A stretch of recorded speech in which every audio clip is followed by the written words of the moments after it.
Nuk ju mbështetën projektet, kryetari Studeniçanit tha se komuna ishte viktime një procesi diskriminues dhe të padrejtë.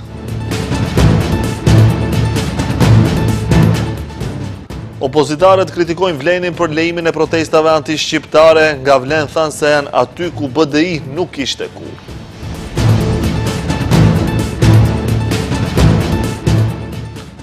Në LSDM janë mburur sot se gjatë periudhës së qeverisjes së tyre u morën vendime të guximshme për të ardhmen e vendit. Presidenti Amerikan paralajmëron arritjen e shpejtë të marrëveshjes me Iranin, thotë se dokumenti është gjerësisht i negocuar.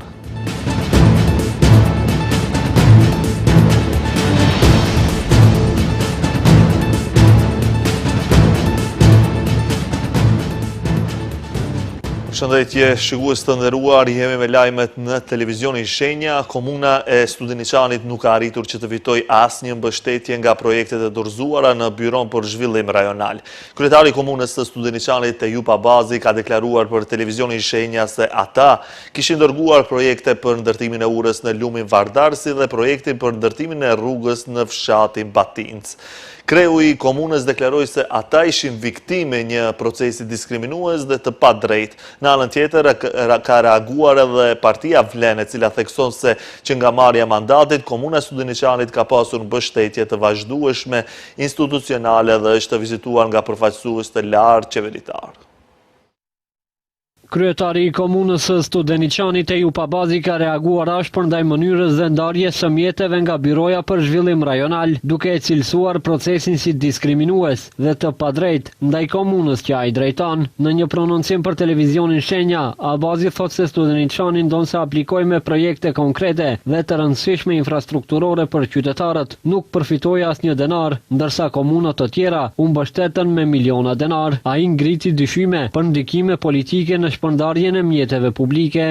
Më thonë, ne konkuruam dhe aplikacionin e përgatitëm në përpikmëri, mirë po për fat të keq si komunë, ne nga gjithsej 56 projekte të cilat u pranuan nga Byroja për Zhvillim Rajonal, parafërsisht dikundi 150 milion, ose saktësisht 140 milion denar që u ndanë komunave.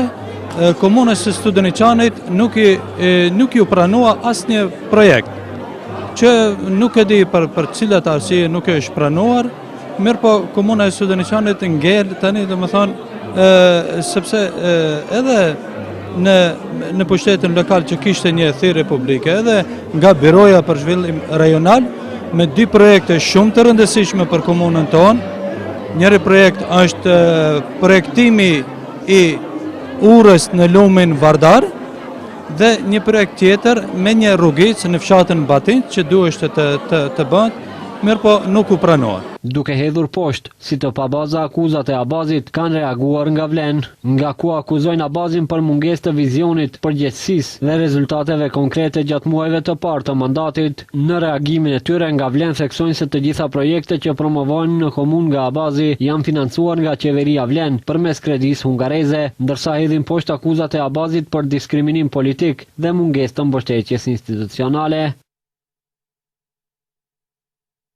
Përpjekjet e zotëri Abazit për të krijuar alibi politike përmes akuzave për diskriminim nga Byroja për Zhvillim Rajonal janë të pabaza dhe të qëllimshme. Retorika se për të fituar projekte duhen lidhje politike apo familjare është një pranim i dështimit dhe mentalitetit të vjetër që qytetarët tashmë e kanë refuzuar. Realiteti është ndryshe, se pikërisht nga kjo byro dhe komuna të udhëhequra si BDI, si Likova, Çashka dhe Plasnica kanë përfituar mbështetje të njëjtë. Vlen nuk do të lejojë që paaftësia lokale të maskohet me propagandë politike. I bëjmë thirrje kryetarit të komunës së Studeniçanit të marrë përgjegjësi për dështimet e tij dhe të ndalë manipulimin e opinionit publik. Mbështetje nga thirrja e Byros për Zhvillim Rajonal kanë marrë komuna e Tetovës, Çajirit dhe komuna të tjera. Komuna e Çajirit njoftoi dje se nga kjo thirrje për ta janë ndarë afërsisht 1 milion denar për vendosjen e kontejnereve nën toksor. Kryeministri Kristian Mickoski deklaroi se është i gatshëm të diskutohet përdorimi i gjuhëve në provimin e jurisprudencës, duke theksuar se nuk ka pengesë që edhe komunitetet të kenë të drejtën të përparojnë dhe të përdorin gjuhën e tyre brenda kornizës kushtetuese dhe ligjore. Mëtej Mickoski shtoi se arsimi është çelësi i zhvillimit dhe se vendimet në këtë drejtim duhet të tejkalon interesat politike dhe të shmangi grackat nacionaliste, duke paralajmëruar se së shpejti mund të arrihet një zgjidhje që të jetë e pranueshme për të gjithë.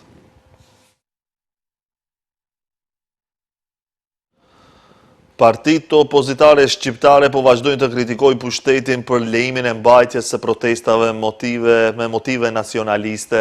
Ata kanë përmendur në këtë rast tubimin e mbajtur dje në Kumanov, nga ku pati thirrje provokuese rroft Serbia dhe Kosova është e jona, me flamuj serb dhe mesazhe të hapura mbështetëse për politikat e Aleksandar Vučićit. Ndërkohë nga partia shqiptare në pushtet vlen thonë se sa më shumë që në BDI përpiqen të flasin për ndikimin serb, aq më shumë u dalin përpara gjurmët e veta. Alianca për shqiptarët, e drejtuar nga Arben Taravari, ka shprehur shqetësim të thellë për tubimin e mbajtur dje në Kumanov, nga ku thonë se përmes thirrjeve provokuese, rroft Serbia dhe Kosova është e jona, me flamuj serb dhe mesazhe të hapura mbështetëse për politikat e Aleksandar Vučićit, u cënua ndjeshmëria politike, historike dhe kombëtare e shqiptarëve. Shqetësues ishte fjalimi dhe prezenca e Maksim Dimitrievskit, i cili vazhdimisht ka dëshmuar qasje të njëanshme dhe dallime drastike në baza etnike përmes shpërndarjes selektive të projekteve dhe investimeve, ndërsa mbrëm me praninë dhe mbështetjen publike ndaj Vučićit, vetëm se e thelloi këtë perceptim tek qytetarët.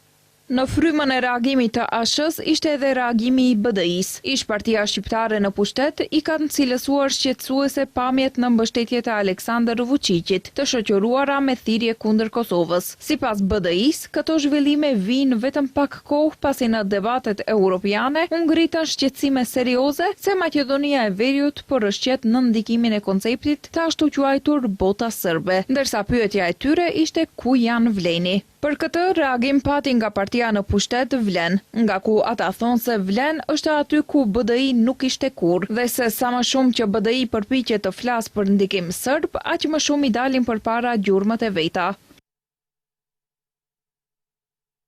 Kush është Vladimir Stajić për Bujar Osmanin? Pse në kohën kur Bujar Osmani krekosej me kryesimin e OSBE-s, Stajić ishte në pritje zyrtare si konsul i nderit të Serbisë në Maqedoninë e Veriut?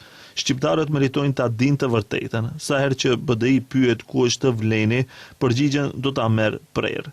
Vlen është aty ku BDI nuk ishte kurrë, kundër çdo ndikimi serb, kundër çdo projekti që dëmton Kosovën dhe kundër çdo përpjekje për ta larguar Maqedoninë e Veriut nga rruga euro-atlantike. Nga vlen, thonë se atyre zhurma nuk u kryen punë, ndaj le të dalin dhe të përgjigjen për Stajićin, për fotografit e për allazhverishet që po u dalin në shesh.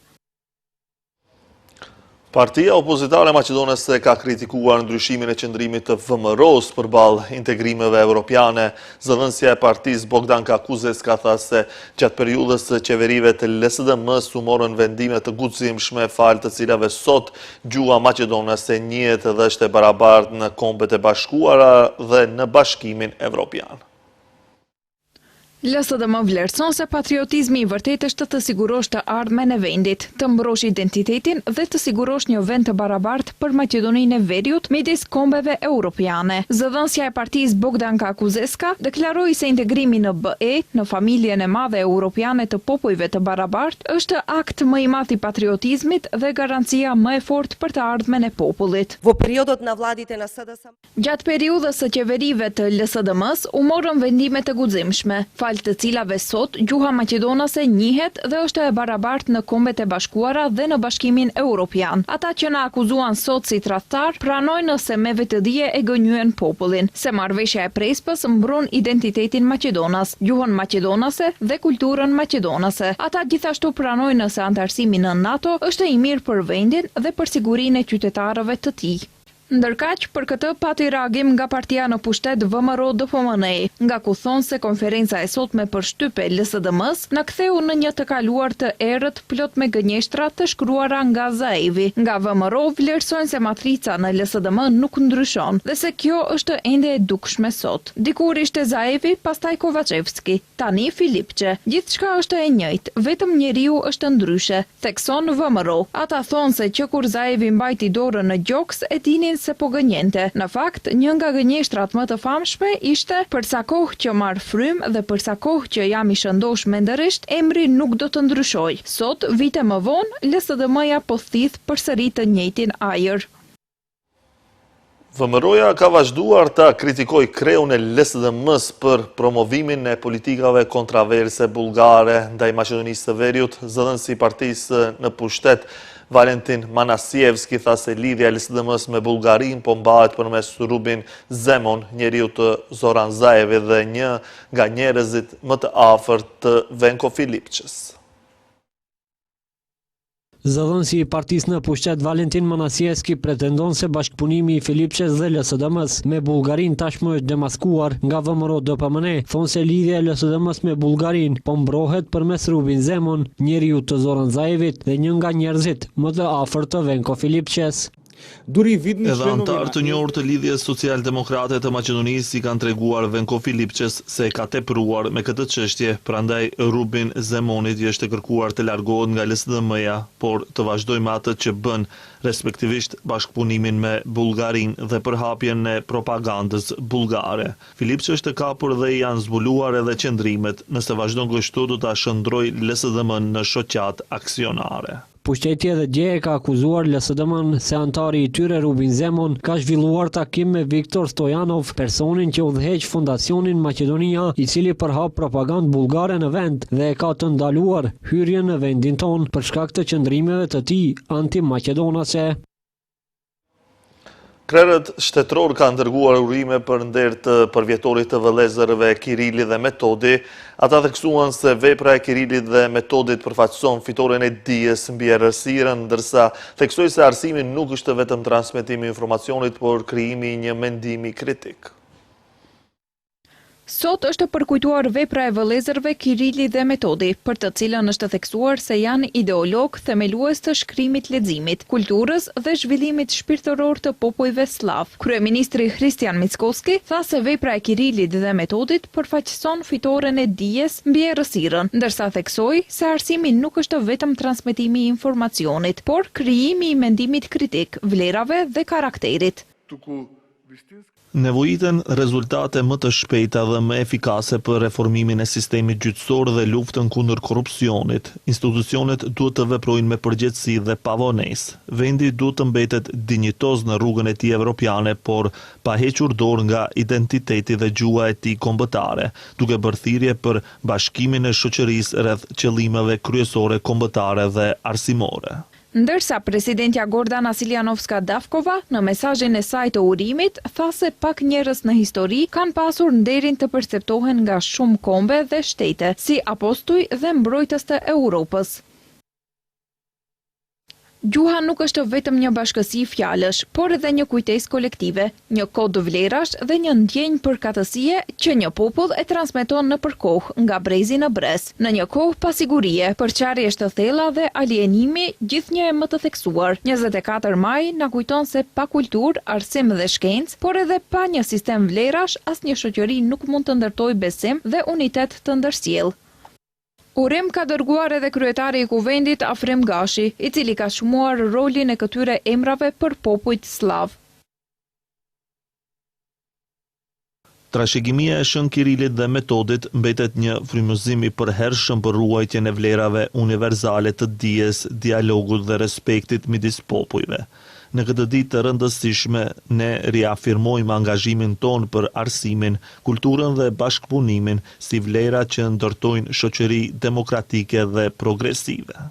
Kryekuvendari ka rikujtuar se këtë vit ai ishte njëri ndër udhëheqësit e delegacionit shtetëror të Republikës së Maqedonisë së Veriut në ngjarjen tradicionale për nder të Shën Kirilit dhe Metodit të mbajtur Vatikan. Mbrëm në Shkup është shënuar 20 vjetori i themelimit të klubit Elita. Në këtë jubileum mblodhen qindra aktivist, hoxhallar dhe kontribues të çështjes fetare kombëtare nga Maqedonia e Veriut, Kosova dhe Shqipëria, të cilët ndër vite kanë qenë pjesë e pandashme e misionit dhe aktiviteteve të klubit.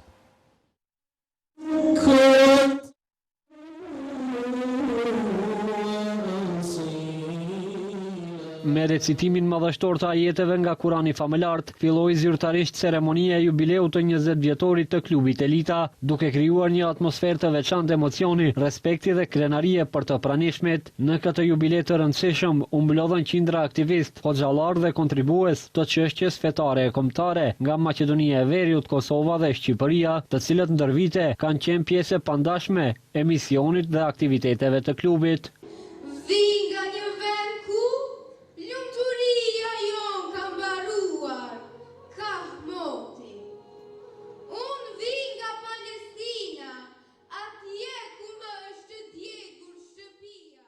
Para të pranishmëve, foli Hoxh Hasan Rexhepi, i cili kujtoi me emocion sfidat, sakrificat dhe aktivitetet që kanë shënuar rrugtimin e klubit Elita përgjatë këtyre 20 viteve në shërbim të komunitetit dhe vlerave fetare e kombëtare. Kemi mbajtur aktivitet që kemi treguar kulturën tonë nëpërmjet artizanateve të cilët vazhdimisht i kanë mësuar brenda shoqatës. Ka pasur lloj-lloj aktivitetesh të cilat kanë kontribuar dhe kanë munduar që ta mësojnë të rejën tonë se si ta ruan kulturën e vet, ta ruan edukatën e vet, moralin e vet dhe mbi çdo që i përmenda ta ruan edhe fenë e vet. Një nga momentet më emocionuese të kësaj mbrëmjeje ishte ndarja e mirënjohjeve për themeluesit dhe kontribuesit që lanë gjurmë në historinë e klubit.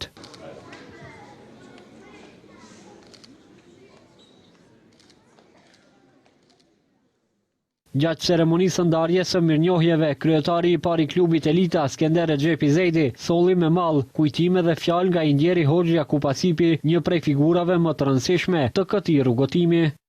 Kanë qenë 3 hoxhallar me të cilët jam munduar ta mishroj idejen që ne si themelues ta kemi një shoqat vogël. Një prej tyre është Hoxh Savodin Mahmuti, tjetri është Hoxh Zekria Bajrami dhe i treti ishte Rahmetliu Hoxhi Jakup Asipi. 3 njerëz të cilët në fillim të vet idejes janë ofruar dhe kanë thënë që brenda një muaj, një herë në javë, unë do jem ligjërues. Posaçërisht të Hoxhës Jakup Asipit, i cili në moment kur e kam ftuar në një nga ligjëratën e parë që ishte, vinte nga larg, ishte ftohtë, koha me dëbor dhe për Zotin i kam thonë Hoxh, urdhëro do vish, po mund mos ketë njerëz mjaft. Ma ka thonë një fjali që kur nuk do e haroj.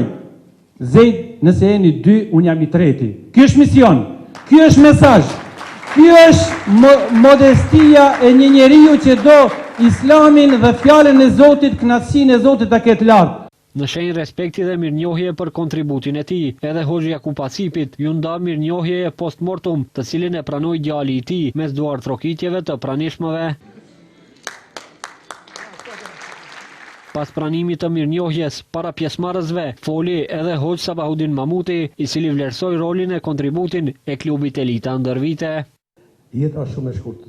Mirë po para që do të punoje, që si është klubi Elita dhe shumë organizata e tjera, alhamdulillah. Lejoni pak 1 minutë ta martje për këtë që e folim, kjo është një periudhë që nëse dikush mendon se aty ka fillu klubi Elita, gabon shumë. Ju e harroni një periudhë që ka vlu ndër tokë, e sa kemi dalë, s'kim pas guximin, s'kim pas mundësi dalë mbi tokë. Atë periudhë e harroni. Që kjo që është para juve, viteve 1968-9, deri te aty një afash, ala dikush i mban mend. Në përmbyllje të kësaj nate jubilare përmes videopamjeve u rikujtuan momentet më të rëndësishme të klubit Elita gjatë këtyre 20 viteve, duke sjellë emocione, kujtime dhe respekt për të gjithë ata që kontribuan në suksesin dhe rrugtimin e saj të plot me sfida e arritje.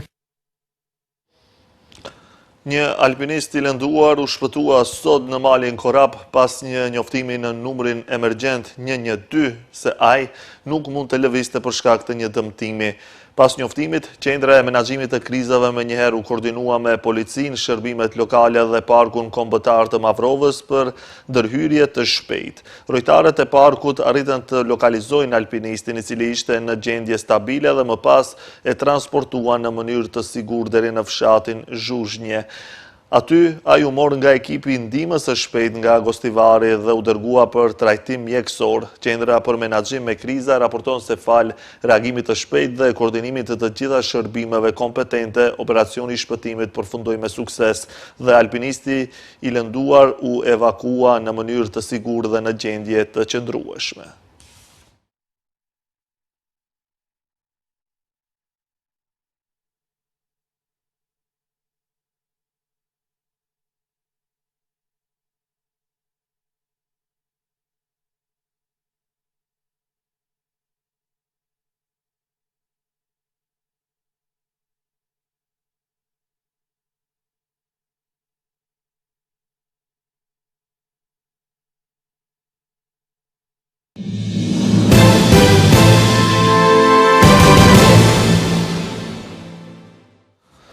Presidenti Amerikan Donald Trump ka thënë se një marrëveshje me Iranin për të dhënë fund luftës gjerësisht është e negocuar dhe se aspektet finale dhe detajet po diskutohen.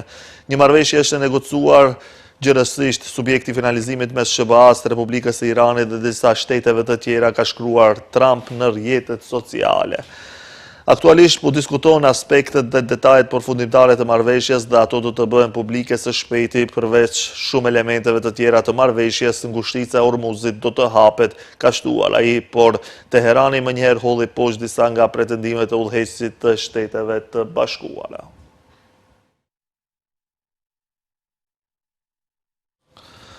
Pas Trumpit dhe Putinit edhe Vučići po mbërrin në Kinë, vizita 5 ditore e presidentit të Serbisë Aleksandar Vučić vjen pas një dekade të forcimit të raporteve me Kinën. Pikërisht me Kinën, Serbia po ndërton një miqësi të çelikt, siç e quajnë, bashkëpunimin mes tyre zyrtarët e të dyja vendeve. Si vend kandidat për antarësim në Bashkimin Evropian, Serbia viteve të fundit po drejtohet gjithnjë më shumë nga Kina.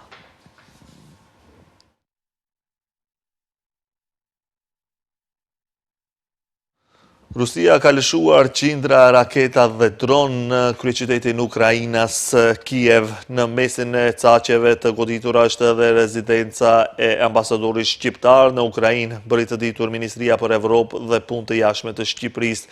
Si pasojë e sulmit në Kiev, që është një ndër më të mëdhenj të kryer, janë vrarë të paktën 2 persona, teksa numri i viktimave pritet të rritet. U godit kompleksi rezidencial ku banon ambasadori i Shqipërisë në Ukrainë, duke vënë jetën e tij në rrezik serioz. Kjo është e papranueshme, thuhet në deklaratën për media të Ministrisë për Evropë dhe Punë të Jashtme të Shqipërisë.